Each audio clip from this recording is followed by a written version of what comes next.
بسم اللہ الرحمن الرحیم لقد جاءكم رسول من انفسكم عزيز عليه ما عنتم حريص عليكم بالمؤمنين رؤوف رحيم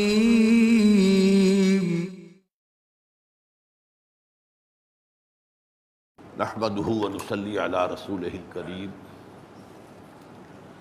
اما بعد فقد قال الله تبارك وتعالى كما ورد في سورة الحجرات اعوذ بالله من الشيطان الرجيم بسم الله الرحمن الرحيم انما المؤمنون اخوة فاصلحوا بين اخويكم واتقوا الله لعلكم ترحمون یا ایھا الذین آمنوا لا یسخر قوم من قوم عسى ان یکونوا خیرا منہم ولا نساء من نساء عسى ان یکن خیرا منہن ولا تلمزوا انفسکم ولا تنابزوا بالالقاب بئس الاسم الفسوق بعد الایمان ومن لم یتب فاولئک هم الظالمون یا ایھا الذین آمنوا اجتنبوا کثیرا من الظن ان بعض الظن اثم ولا تجسسوا ولا یغتب بعضکم بعضا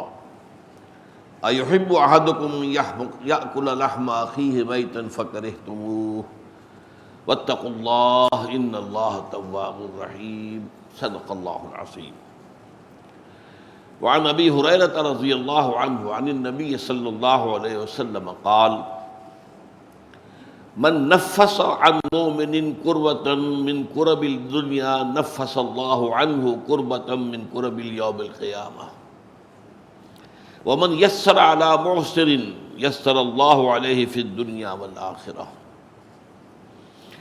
ومن ستر مسلما ستره الله في الدنيا والآخرة والله في عون العبد ما كان العبد في عون أخيه ومن سلك طريقا يلتمس فيه علما سهل الله له به طريقا إلى الجنة وما اجتمع قوم في بيت من بيوت الله يتلون كتاب الله ويتدارسونه بينهم إلا نزلت عليهم السكينة وغشيتهم الرحمة وحفتهم الملائكة وذكرهم الله في من عنده ومن بطأ به عمله لم يسرع به نسبه رواہ مسلم رحمہ اللہ رب اشرح لي صدري ويسر لي امري واحلل عقدة من لساني يفقهوا قولي اللهم ربنا الہمنا رشدنا واعذنا من شرور انفسنا اللهم ارنا الحق حقا وارزقنا اتباعه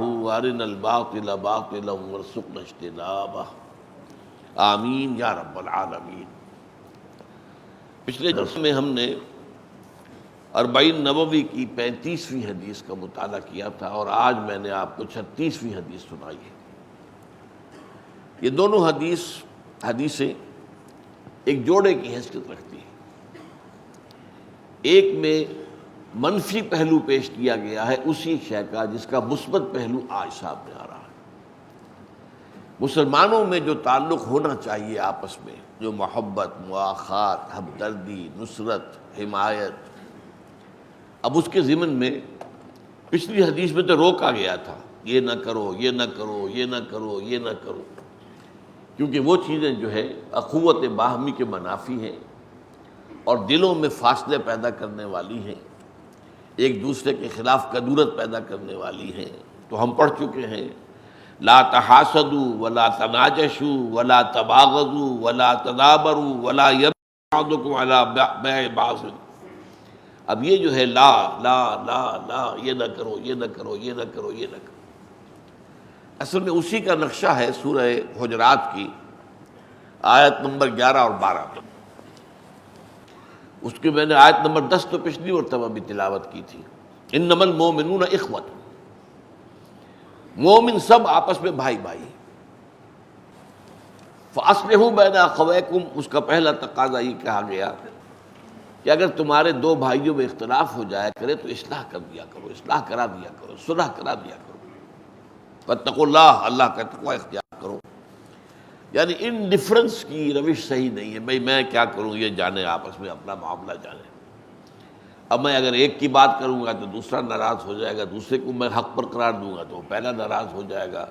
تو میں تو اس میں نہیں آتا. نہیں، یہ بہت غلط ہے، بہت غلط ہے، بہت غلط ہے.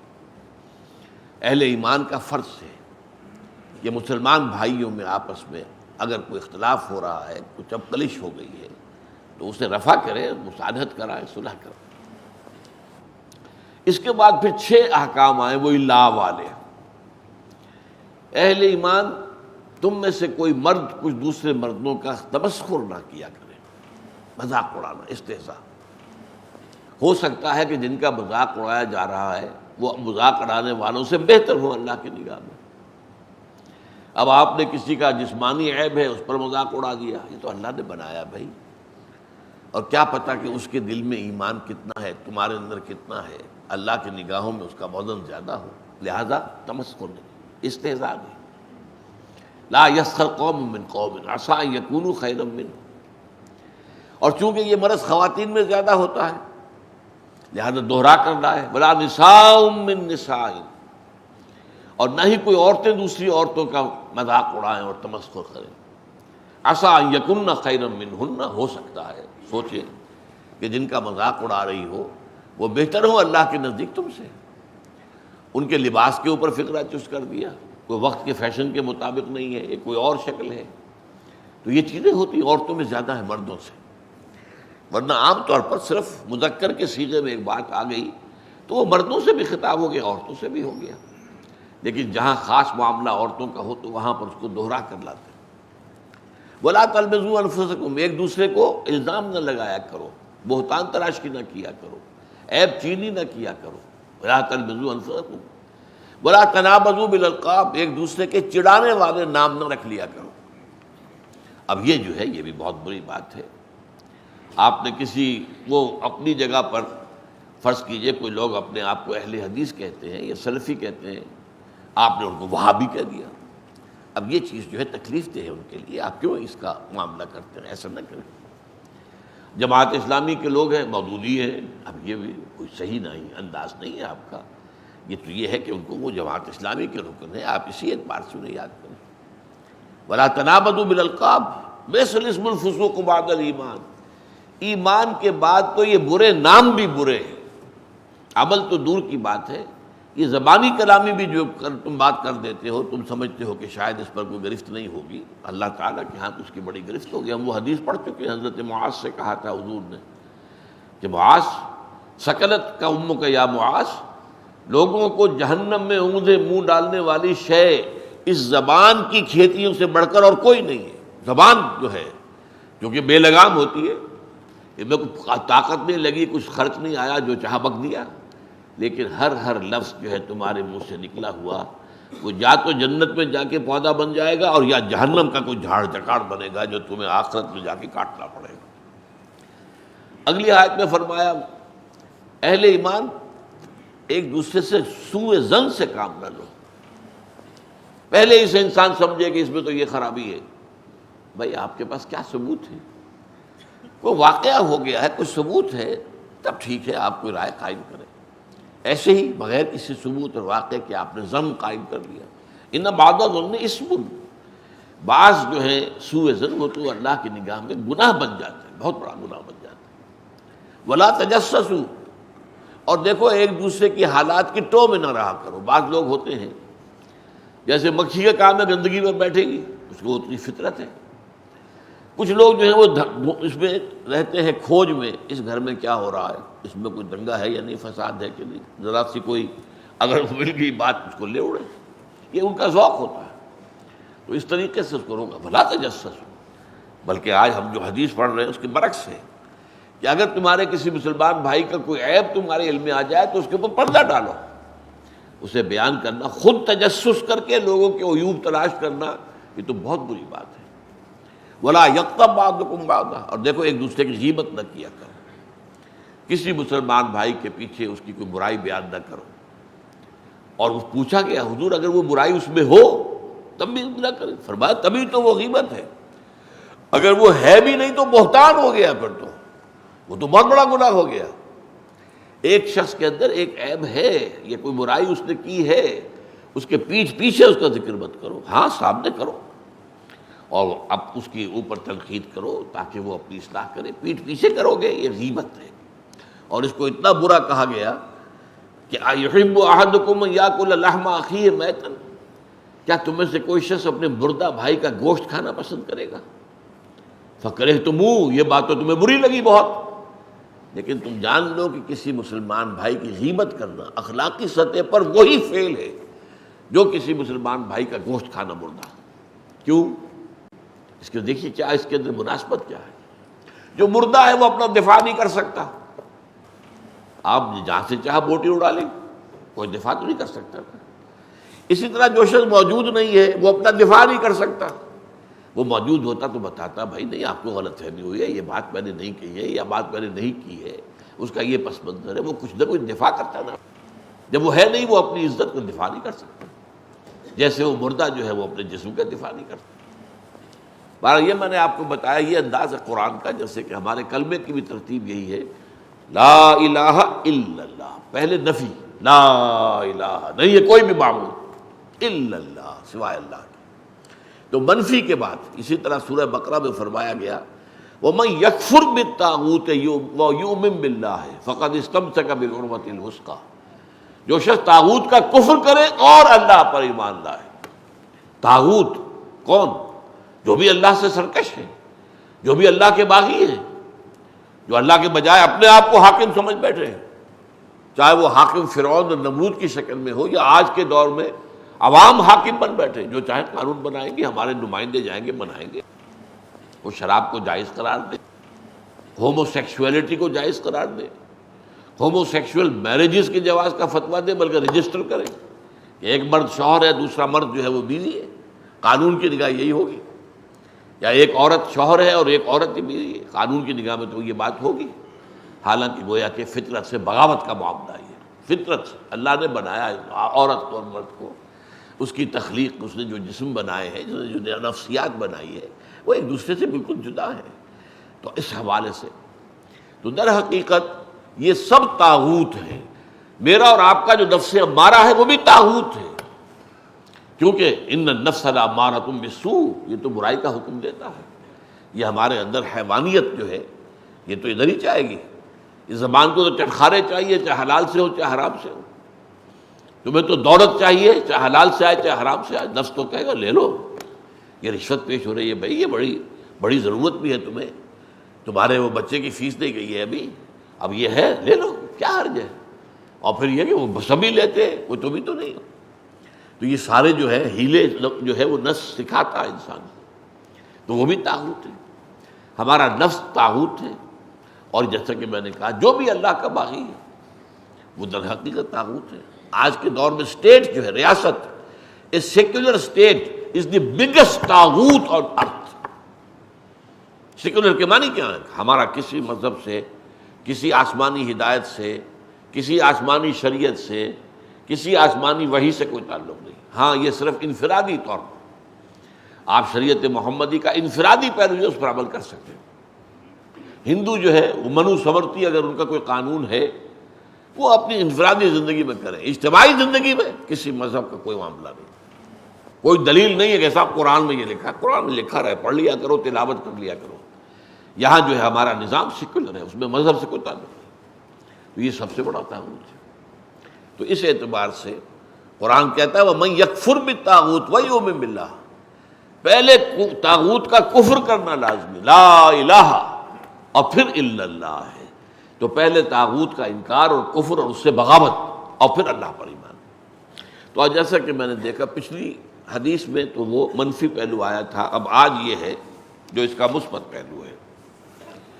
فرمایا، یہ حضرت ابو ہریرہ نے روایت کیا ہے رضی اللہ تعالیٰ عنہ، اور مسلم شریف میں، صحیح مسلم میں موجود ہے.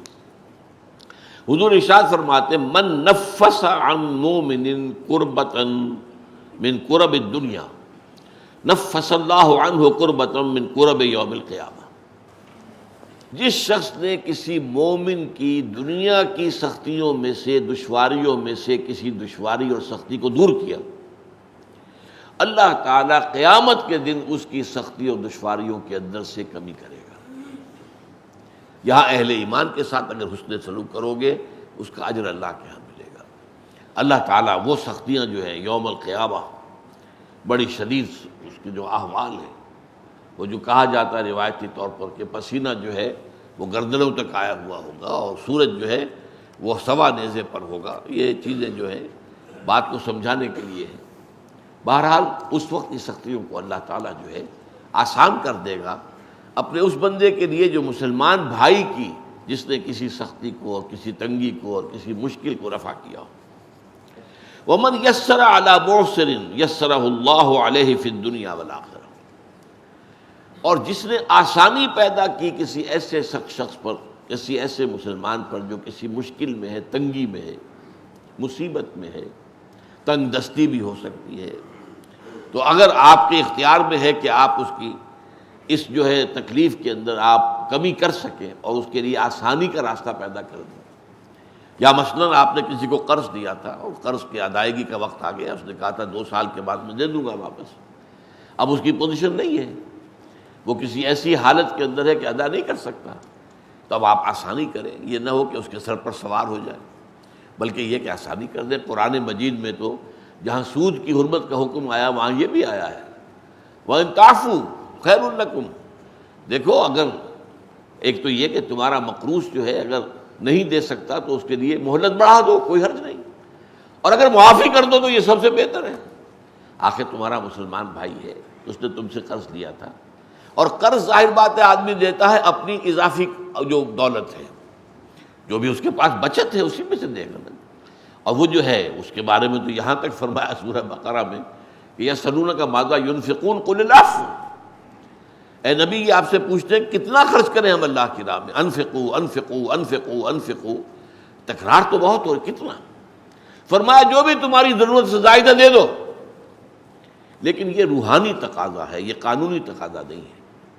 قانونی تقاضا بعض لوگوں نے اس کو قانونی بنا دیا اور اس رائے پر پہنچ گیا، ان میں حضرت ابو ذر غفاری رضی اللہ تعالیٰ عنہ جیسے جلیل القدر صحابی بھی تھے، کہ کوئی سونا چاندی اپنے پاس رکھنا مطلقاً حرام ہے، نہیں، یہ ان کے اندر چونکہ انتہائی زہد تھا تو اس کا یہ مظاہرہ ہوا۔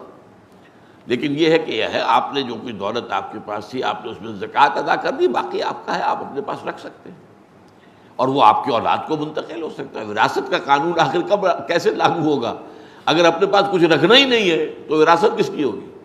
تو قانون کا معاملہ اور ہے۔ میرا اس پر کتاب چاہے بہت اہم، اسلام کا معاشی نظام، کہ وہ 2 نظام ہیں اسلام کے معاشی، ایک ہے روحانی لیول کے اوپر، احسانی لیول کے اوپر، ایک ہے قانونی لیول کے اوپر۔ قانونی لیول پر آپ نے جو کمایا حلال سے کمایا، حرام سے نہیں کمایا، اور اگر ایک وہ آگے بڑھ گیا نصاب سے تو زکوٰۃ دے دی، اب قانونی طور پر باقی تمہارا ہے۔ روحانی کیا ہے کہ اس کو بھی اللہ کے راستے میں دے دو۔ یسألونک ماذا ينفقون قل العفو۔ تو اگر تمہارا کوئی مقروض ہے اور وہ سختی میں ہے، ادا نہیں کر سکتا، تو پہلی بات تو یہ کہ اسے مہلت دے دو، آسانی کر دو۔ وَمَنْ يَسَّرَ عَلَى مُعْسِرٍ، اور اگر اس سے بھی آگے جیسا کہ میں نے بتایا سورہ بقرہ میں آیا ہے، اگر معافی کر دو تو تمہارے لیے بہت ہی بہتر ہے، بہت بڑی کمائی، بہت بڑی نیکی بن جائے گی۔ یسر اللہ علیہ فی الدنیا والآخرہ، تو جو شخص اپنے کسی مومن بھائی کی کسی تنگی کو، سختی کو نرمی میں بدلے گا تو اللہ تعالیٰ دنیا اور آخرت میں اس کے لیے آسانیاں پیدا کر دے گا۔ وَمَنْ سَتَرَ مُسْلِمًا سَتَرَهُ اللَّهُ فِي الدُّنْيَا وَالْآخِرَةِ، اور جس شخص نے کسی مومن کی عیب پوشی کی، ایک عیب ہے آپ کی نظر میں آ گیا ہے، تجسس تو آپ نے نہیں کرنا، خود تو تلاش نہیں کرنا، خود جو ہے اس کے لیے آپ ٹوہ میں لگے رہے، نہیں، یہ تو آ گیا، وہ میں نے آپ کو آیت سنا دی وَلَا تَجَسَّسُوا۔ اب ایک چیز ہے آئی گئی ہے آپ کے سامنے، پردہ ڈالو، یہ نہیں کہ اس کا ڈھنڈورا پیٹ دو، اس کا جو ہے لوگوں کے اندر چرچا کر دو، نہیں، اللہ تعالیٰ کو یہ پسند نہیں ہے۔ ان تشیع الفاحشہ، یہ کوئی شے جو ہے وہ شائع ہو جائے، پھیل جائے، اگر کوئی چیز ایسی ہے تو اسے رکھو اپنے پاس، آگے بیان نہ کرو، آگے مت بڑھاؤ اس کو۔ ومن ستر مسلما سترہ اللہ فی الدنیا والآخرہ، جو کسی مسلمان کی ستر پوشی کرے گا، عیب پوشی کرے گا، اللہ تعالیٰ اس کے عیوب پر پردہ ڈالے گا آخرت کے اندر، دنیا میں بھی آخرت میں بھی۔ دنیا میں بھی اللہ تعالیٰ نقد یہ بدلہ دے گا، آخر تمہارے اندر بھی تو کوئی عیب ہے نا، بے عیب تو ذات اللہ کی ہے، کون ہے جس میں کوئی خطا نہیں ہے، کوئی کمی نہیں ہے؟ وہ حدیث بھی یاد کر لیجئے، کل بنی آدم خطاؤن و خیر الخطائین التوابون، تمام بنی آدم نہایت خطا کار ہیں، ان خطا کاروں میں بہتر وہ لوگ ہیں جو توبہ کرتے ہیں، پلٹ جائیں، رجوع کریں، گناہ پر اصرار نہ کریں، ڈیرا ڈال کر بیٹھ نہ جائیں۔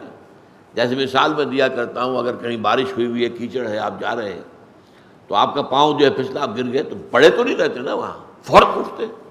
تو جو لوگ بھی اس طریقے سے کہیں لغزش ہو گئی ہے نفس کی وجہ سے، کسی اور کوئی حالات جو ہے ماحول کے اثرات کے تحت آپ سے کوئی گناہ سرزد ہو گیا ہے، تو فوراً توبہ کرو اللہ کی طرف۔ اور اس پر سورہ نساء میں فرمایا ہے کہ اگر فوراً توبہ کرو گے تو اللہ تعالیٰ کے ذمے واجب ہے تمہاری توبہ کو قبول کرنا۔ انما التوبۃ علی اللہ للذین، ان لوگوں کے حق میں یعملون السوء بجہالۃ ثم یتوبون عن قریب، اگر بالکل جلدی فوری طور پر جو ہے جذبات کے رو میں کام غلط میں کر بیٹھا ہے، اللہ معاف فرما دے، تو یہ چیز جو ہے اللہ تعالیٰ پھر معاف کرنے والا ہے۔ تو دنیا میں بھی تمہارے عیوب پر پردہ ڈالے گا اللہ، اور آخرت میں بھی۔ واللہ فی عون العبد ما کان العبد فی عون اخیہ، کس قدر پیارے یہ جو تعلیمات ہیں آپ اندازہ کیجئے، کس قدر عمدہ اور جامع الفاظ کے اندر۔ اور دیکھو اللہ تعالیٰ اپنے بندے کی مدد میں لگا رہتا ہے، ما کان العبد فی عون اخیہ، جب تک کہ بندہ اپنے بھائی کے کام میں لگا ہوتا ہے۔ آپ اپنے بھائی کے کام میں لگے ہیں، آپ وقت لگا رہے ہیں، اللہ تعالیٰ آپ کے کام میں لگ جائے گا، آپ کی ضرورتیں پوری کرے گا۔ اب یہ اونچا درجہ دیکھیے، خدمت خلق ہے، کسی بھائی کی مدد ہے، اس میں وقت بھی لگ رہا ہے۔ کوئی ایسا شخص ہے جو مظلوم ہے اور وہ آپ سے آ کے کہتا ہے کہ صاحب فلاں حاکم کے پاس جا کر بتائیے میری بات، وہ میری بات تو کوئی سن نہیں رہا ہے، تو اگر اس کی بات حق ہے اور آپ جا کر جو ہے شفاعت کرتے ہیں، اس کی سفارش کرتے ہیں، یہ شفاعت حسنہ کہلاتی ہے، اس میں بڑا اجر و ثواب ہے۔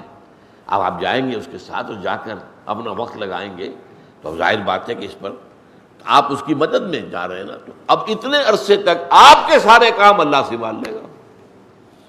من واللہ فی عون العبد ما کان العبد فی عون اخیہ، جیسا کہ ایک واقعہ آتا ہے بہت مشہور، مکے میں ایک شخص آیا، کوئی تاجر تھا، ابو جہل نے اس سے کچھ مال وال خریدا، بہت پیسے نہیں دیے، اب وہ بیچارہ فریاد کرتا پھر رہا ہے۔ تو وہ آیا، ایک جگہ پر سردار بیٹھے ہوئے تھے بہت سے، ان کے پاس گیا، فریاد کی کہ دیکھیں ابو جہل جو ہے میری رقم نہیں دے رہا۔ انہیں شرارت سوجی کہ دیکھیں تماشا دیکھتے ہیں۔ اس نے کہا دیکھیں وہ شخص جو وہاں پر نماز پڑھ رہا ہے نا، اس کے پاس جاؤ، وہ تمہارا مال دلوا سکتا ہے۔ وہ حضور تھے صلی اللہ علیہ وسلم۔ اب حضور کا تو کٹر دشمن ہے ابو جہل، اس نے جا کر اپنی بات کی، حضور چل پڑے، ابو جہل کے دروازے پر جا کر دستک دی، وہ باہر آیا، فرمایا اس کا مال ادا کر دو۔ وہ فوراً گیا، خاموشی کے ساتھ لا کے مال دے دیا۔ تو یہ رعب تو اللہ تعالیٰ نے، نصرت بالرعب، حضور فرماتے ہیں اللہ نے میری مدد کی ہے رعب کے ساتھ۔ اب ظاہر بات ہے کہ آپ کے چہرہ مبارک کا جو بھی رعب پڑا ہے اس کے اوپر، اس نے چوں نہیں کی، لا کے دے دیا۔ اب یہ بھی ہے نا ایک بندے کی آپ مدد کے لیے اس کے ساتھ چلے اور اس کے پاس جا رہے ہیں جو آپ کا دشمن ہے، تاکہ کم سے کم اس مظلوم کا جو ہے اس کی کوئی داد رسی ہو جائے۔ واللہ فی عون العبد ما کان العبد فی عون اخیہ۔ اب جو حدیث کا ٹکڑا آ رہا ہے، یہ یوں سمجھیے کہ جس کام میں میں نے اپنی زندگی کے 50 برس لگائے، ویسے تو اس سے زیادہ لمبا عرصہ ہے۔ میں جب میڈیکل کالج میں پڑھتا تھا 51 سے نہیں 49 سے 54 تک، 1949 سے 1954 تک 5 برس کا 5 سال کا کورس ہوتا ہے نا ایف ایس سی کے بعد۔ اس زمانے میں بھی میرا درس قرآن ہوتا تھا، پسند کیا جاتا تھا، وہ مناسبت اللہ نے عطا فرما دی تھی۔ لیکن اس کے بعد تو آپ کو معلوم ہے کہ پھر تو میرا زندگی کا جو ہے اصل کام یہ رہا۔ قرآن پڑھنا پڑھانا، سمجھنا سمجھانا، سیکھنا سکھانا، عام کرنا۔ اللہ کا شکر ہے کہ بہت سے نوجوان ایسے تیار ہو گئے ہیں جو اسی انداز میں اب درس دے رہے ہیں اور وہ کام کر رہے ہیں۔ چراغ سے چراغ روشن ہوتا ہے، ایک اکیلے آدمی سے کیا ہوگا، لیکن یہ ہے کہ آگے اگر اس کام کو لے کر چلنے والے ہیں تو گویا کہ میری محنت سفل ہو رہی ہے۔ اب اس کے اعتبار سے یہ حدیث بہت اہم ہے اس کام کے لیے۔ پہلی بات تو فرمائی وَمَنْ سَلَكَ طَرِيقًا يَلْتَمِسُ فِيهِ عِلْمًا، جس شخص نے کوئی راستہ طے کرنا شروع کیا جس سے اس کا مقصد حصول علم تھا، کہیں جا رہا ہے، جیسا کہ آپ کو معلوم ہے کہ اب جب احادیثیں جمع کی گئی ہیں تو اب کسی شخص کو، محدث کو معلوم ہوا کہ فلاں بصرہ میں یا بغداد میں ایک ہے صاحب کہ جو اس حدیث کی روایت کرتے ہیں جس میں کہ روایت کی چین کم ہے۔ لمبا سفر کر کے گئے ہیں، جا کر کہا میں نے سنا ہے کہ آپ حضور کی حدیث روایت کرتے ہیں۔ جی ہاں یہ حدیث ہے۔ فوراً واپس، بس حدیث سنی اور واپس۔ وہ کہا بھی تھے نہیں میں ایک مقصد کے لیے آیا تھا اور میں اس مقصد میں کسی اور چیز کو اس میں شامل نہیں کرنا ہے، خالصۃً لوجہ اللہ۔ تو ظاہر بات ہے کہ علم کے حصول کے لیے، اور پھر بعد میں ظاہر بات ہے کہ لوگ سفر کرتے تھے، جاتے تھے مراکز علمی میں، اور آپ کو معلوم ہے شیخ عبد القادر جیلانی رحمۃ اللہ علیہ کو جب ان کی والدہ نے روانہ کیا تھا حصول علم کے لیے تو کچھ اشرفیاں ان کی جو صدری تھی، یہ واسکٹ جو ہم پہنتے ہیں اس کی اندر سی دی تھی کہ یہ وقت آئے گا تو کسی کو ضرورت آئی۔ وہاں راستے میں ڈاکوؤں نے ڈاکہ ڈالا، ڈاکوؤں کا سردار ہر ایک سے پوچھا تمہارے پاس کیا ہے؟ اب سب کہتے کچھ نہیں ہے، لیکن پھر تلاشی میں کچھ نکل آتا تھا۔ اس نوجوان سے پوچھا کہ اس نے کہا میرے 32 اشرفیاں ہیں۔ اب یہ حیران ہوا کہ یہ اس نے کیوں صاف کر دیا، کہاں ہیں؟ ہمیں تو نظر نہیں آئی۔ انہوں نے کہا یہ سلی ہوئی جو ہے میری جیکٹ کھول کے دیکھ لو، 30 اشرفیاں۔ اتنا اثر ہوا کہ وہ جو ہے تائب ہو گیا، وہ اشرفیاں بھی واپس کی، باقی بھی جن کا مال لوٹا تھا وہ واپس کیا، اور پھر اس کی زندگی جو ہے وہ نیکی کی۔ تو یہ چیز ہوتی ہے، یقیناً اس کے اندر جو ہے خیر ہوتا ہے۔ تو من سلک طریقا یلتمس فیہ علما سہل اللہ لہ بہ طریقا الی الجنہ، جو شخص کوئی راستہ اختیار کرتا ہے، سفر اختیار کرتا ہے حصول علم کے لیے، اللہ تعالیٰ اس کی بدولت اس کے لیے جنت کا ایک راستہ آسان کر دیتا ہے۔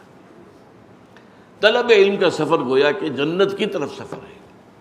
وہ علم کون سا ہے؟ وہ ایک علم تو وہ ہے جو ہم سیکھنے امریکہ جاتے ہیں، فلانی انجینئرنگ پڑھنے جا رہے ہیں، اور یہ علم اور ہے، یہ فنون ہے، علم نہیں ہے، فن ہے۔ جیسے آپ کو معلوم ہے کہ ایک موچی بیٹھا ہوا اپنی وہ جوتی گانٹ رہا ہے اور کچھ پیسے مل جاتے ہیں اسے، یہ ایک فن ہے، ہر شخص تو نہیں گانٹ سکتا، یہ اس کے پاس ایک فن ہے۔ ایک ترخان ہے، اس کے پاس ایک فن ہے، آپ اس سے کام لیتے ہیں۔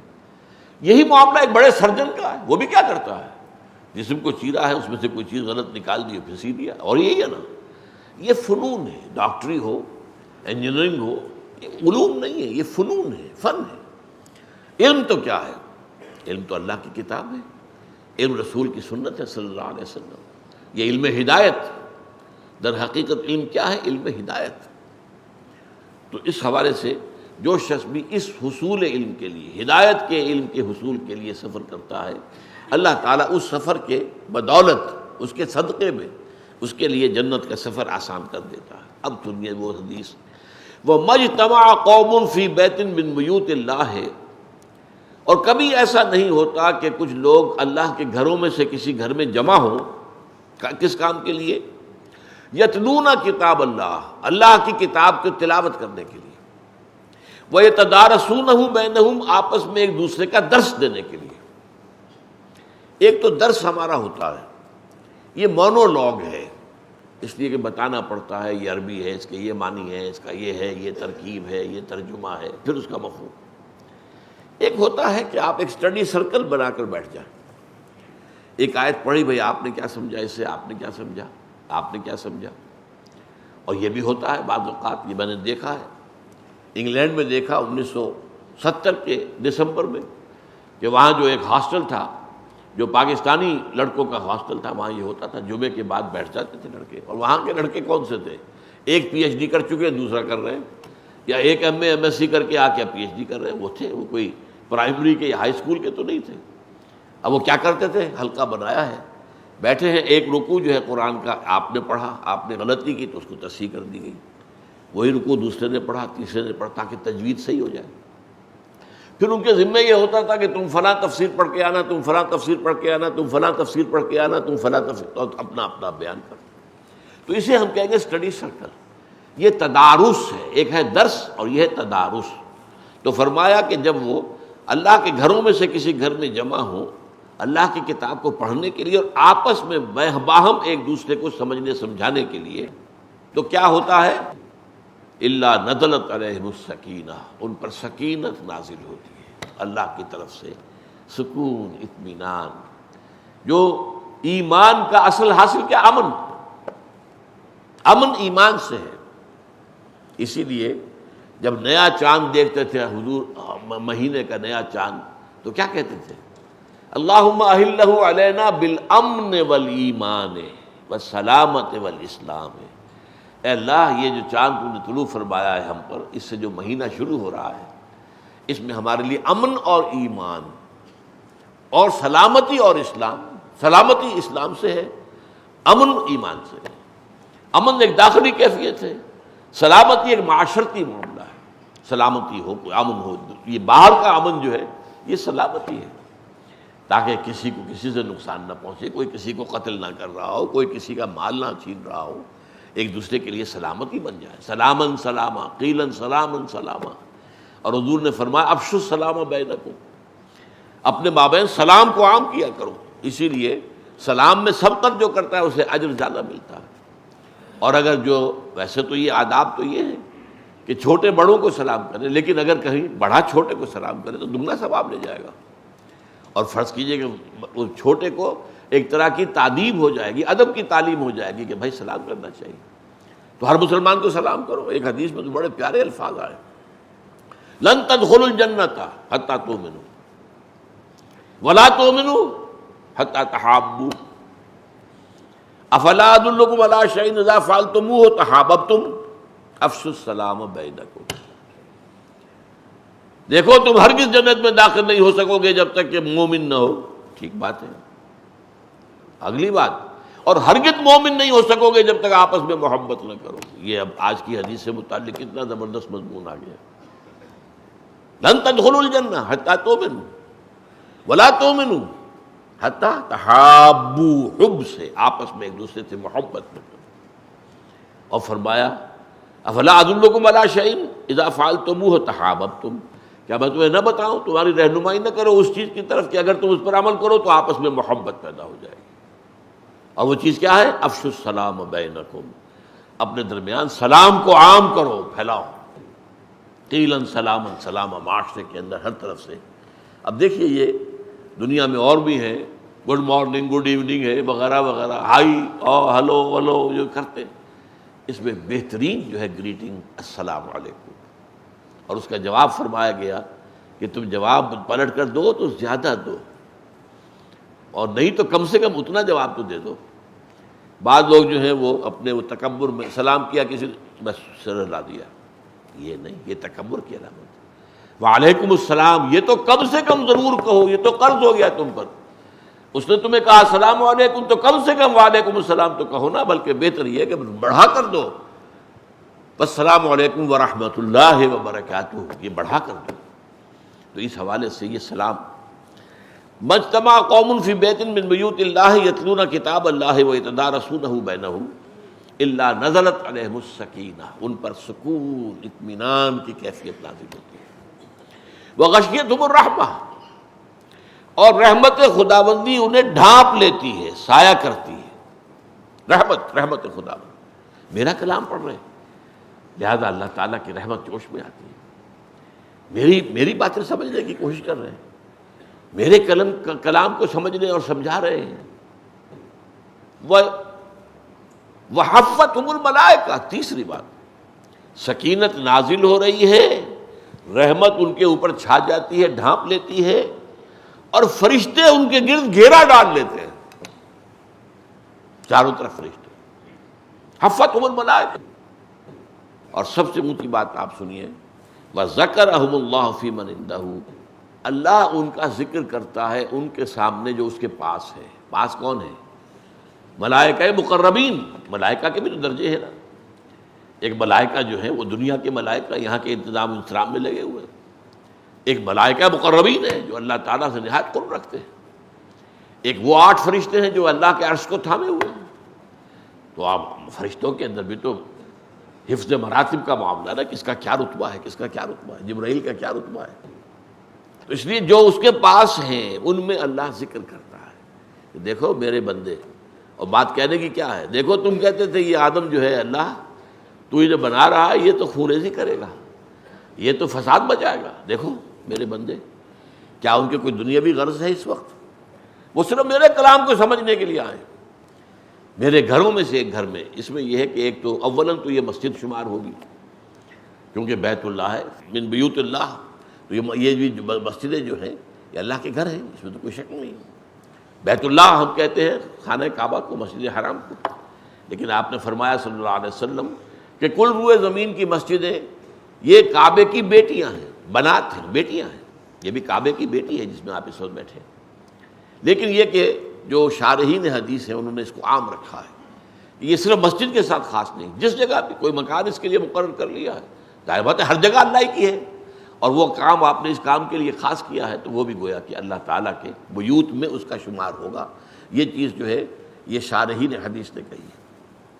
تو پھر سن لیجئے، وَمَجْتَمَعَ قَوْمٌ فِي بَيْتٍ مِّن بُيُوتِ اللَّهِ، نہیں جمع ہوتے کوئی لوگ اللہ کے گھروں میں سے کسی گھر میں، یتلون کتاب اللہ ہے، اللہ کی کتاب کو پڑھتے ہوئے، وَيَتَدَارَسُونَهُ بَيْنَهُمْ، اور آپس میں اس کا ایک دوسرے کو افہام و تفہیم کرتے ہوئے، سمجھنے اور سمجھاتے ہوئے، إِلَّا نَزَلَتْ عَلَيْهِمُ السَّكِينَةُ، مگر یہ کہ ان پر سکینت نازل ہوتی ہے، وَغَشِيَتْهُمُ الرَّحْمَةُ، اور رحمت خداوندی ان کو ڈھانپ لیتی ہے، وَحَفَّتْهُمُ الْمَلَائِكَةُ، اور فرشتے ان کے گرد گھیرا ڈال لیتے ہیں، وَذَكَرَهُمُ اللَّهُ فِي مَنْ عِندَهُ، اور اللہ تعالیٰ جو ہے ذکر کرتا ہے، ان کا تذکرہ کرتا ہے. دیکھو میرے بندے، میرے فلاں گھر میں یا فلاں مقام پر میرے کتاب کو پڑھنے کے لیے جمع ہے. ان کا کوئی اور اس کے اندر مقصد نہیں ہے، کوئی ان کی دنیاوی غرض و قائد اس میں نہیں ہے سوائے میری کتاب سے محبت. اور ظاہر بات ہے وہ میری وجہ سے ہے نا، میری محبت کی وجہ سے میری کتاب کی محبت ہے. جیسے میں نے آپ کو حدیث سنائی تھی، اللہ اللہ فی اصحابی لا تتخذوهم من بعدی غرضا فمن احبهم فبحبی احبهم ومن ابغضهم فببغضی ابغضهم. دیکھو اللہ سے ڈرو، اللہ سے ڈرو میرے اصحاب کے بارے میں، یعنی ان پر تنقید کرنا، سب و شتم کرنا، ان کی برائی بیان کرنا، اس سے بچو. اور اس کے بعد فرمایا کہ جو ان سے محبت کرتا ہے وہ میری محبت کی وجہ سے کرتا ہے. کیونکہ وہ کون ہے؟ صحابی. کس کا صحابی؟ محمد کا صلی اللہ علیہ وسلم. تو وہ تو نسبت محمدی کے ساتھ صحابی بنا ہے نا، تو میری محبت ہے تو اس کی بھی ہوگی. اور دوسری بات، وَمَنْ أَبْغَضَهُمْ فَبِبُغْضِي أَبْغَضَهُمْ، جو ان سے بغض رکھے ان کا اصل بغض مجھ سے ہے. میرے صحابہ پر جو بغض نکالتا ہے اور سب و شتم کرتا ہے، انہیں برا بھلا کہتا ہے، ان پر تنقیدیں کرتا ہے، در حقیقت اسے مجھ سے بغض ہے. مجھ پر تو اپنا یہ بغض نکال نہیں سکتا. آسمان پر تھوکا جو ہے وہ تو سر پہ آئے گا نا، اپنے منہ پہ ہی آئے گا. تو وہ تو اتنی بلند شخصیت ہے، کیا کریں گے؟ وہ تو یہ ہے کہ کوئی بہت ہی بد نصیب اور بہت ہی سمجھیے آپ کے جو بھی بدطینت انسان ہو سکتے ہیں، وہ رشدی ہو، چاہے وہ نام کا مسلمان تھا، یا تسلیمہ ہے بنگلہ دیش کی، وہ بھی نام کی مسلمان ہے. باقی اس کے بعد جو بھی ڈنمارک میں ہو رہا ہے، کہیں اور ہو رہا ہے، وہ تو ظاہر بات دشمن ہے ہی. لیکن نام نہاد مسلمانوں میں بھی ایسے لوگ نکل آئے. لیکن یہ ہے کہ بہرحال عام طور پر جو ہے لوگ حضور کے اوپر حملہ نہیں کرتے، بلکہ حملہ آپ کے صحابہ پر کرتے ہیں. لیکن اس حملے کی زد میں کون آتے ہیں؟ حضور آتے ہیں. کیونکہ درخت اپنے پھل سے پہچانا جاتا ہے. پھل کڑوا ہے تو آپ کہیں گے کہ یہ درخت جو ہے اس کا آم اچھا نہیں ہے. تو وہ تو درخت کے اوپر بات گئی نا. اگر اچھا ہے تو وہ درخت گویا کہ اچھا پھل دینے والا ہے. آخری بات، وَمَنْ بَطَّأَ بِهِ عَمَلُهُ لَمْ يُسْرِعْ بِهِ نَسَبُهُ. بہت عمدہ بات. جس شخص کو پیچھے رکھ دیا اس کے عمل نے، اسے آگے نہیں کر سکے گا اس کا نسب. میں فلاں ابن فلاں ابن فلاں ہوں، میں تو فلاں کا جو ہے نسل سے ہوں، ہم تو نسل ابراہیمی سے ہیں. یہودیوں کو اسی پر تو فخر تھا. نحن ابناء اللہ واحباہ، ہم تو اللہ کے بیٹوں کی طرح ہیں اور بڑے ہی محبوب ہیں اس کے. ہمارے ہاں بھی اسی طرح کے معاملات ہوتے ہیں. ایک سید زادہ ہے، وہ اپنے نسب پر فخر کر رہا ہے، میں تو سید زادہ ہوں. اپنی جگہ ہے، حسب نسب اپنی جگہ ہے، اسلام اس کی نفی نہیں کرتا. لیکن یہ ہے کہ اگر اس کا اپنا عمل جو ہے وہ پیچھے رہ گیا اور اس عمل نے اسے پیچھے چھوڑ دیا تو پھر یہ نسب کی وجہ سے آگے نہیں آ سکتا. قدر جو ہے وہ انسان کا اپنا عمل ہے، جو تم کماتے ہو اسی سے تمہارا مقام معین ہوگا، نسب کی بنیاد پر نہیں. جیسے آپ کہتے ہیں فارسی میں بڑی عمدہ کہاوت ہے، پدرم سلطان بود، پدرم سلطان بود، میرا باپ تو بادشاہ تھا. اب وہ کوئی کہتا ہے تراچے، بھائی تم بتاؤ تم کیا ہو؟ تراچے. اب پدرم سلطان بود تو تھا، لیکن یہ کہ تم کیا ہو یہ بتاؤ. اس اعتبار سے جس شخص کا عمل اسے پیچھے چھڑوا دے، وہ رہ گیا پیچھے، لیگنگ بیہائنڈ جسے آپ کہتے ہیں، تو اس کا نسب جو ہے اسے آگے نہیں لا سکتا. اللہ تعالی ہمیں قرآن اور حدیث کی ان تعلیمات پر عمل کرنے کی توفیق عطا فرمائے اور اپنے معاشرے میں باہمی اسی طرح کا جو ہے باہمی محبت اور مودت اور ایک دوسرے کے ساتھ رحماء بینہم، محمد رسول اللہ والذین معہ اشداء علی الکفار رحماء بینہم، آپس میں ایک دوسرے کے ساتھ رحم کا اور اچھے جذبات کا، ہمدردی کا، تعاون کا اللہ تعالی ہمیں توفیق عطا فرمائے. فصلی اللہ تعالی علی خیر خلقہ محمد وبارک وسلم تسلیما کثیرا کثیرا.